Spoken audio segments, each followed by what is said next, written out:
Dans le service divin, ne soyons pas gouvernés par notre vision des choses. Si l'œuvre est bonne, si cela peut sauver des âmes ou si cela peut aider les autres. Mais au lieu de cela, considérons si notre tâche s'inscrit dans la sphère et la mesure que le ciel nous a impartie. Un grand pilier est certainement essentiel pour une maison, mais un petit clou n'en est pas moins aussi nécessaire. Comment l'Église pourrait-elle être établie si chacun dans l'Église aspirait à devenir un grand revivaliste, un grand évangéliste ou un grand docteur? Ne devons-nous pas marcher dans la course selon la volonté du Seigneur?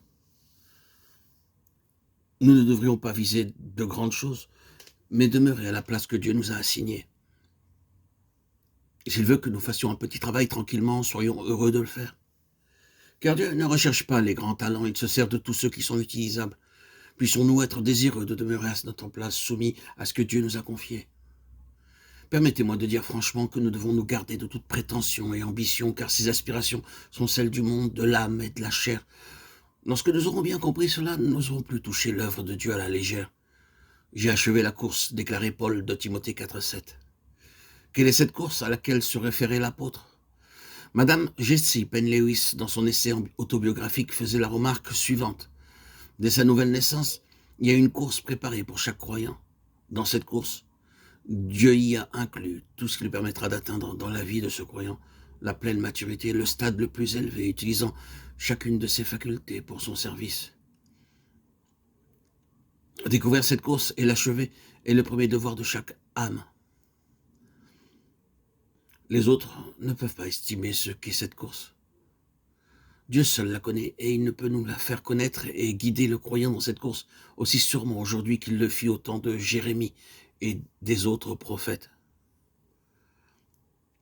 de Paul, Philippe et des autres apôtres.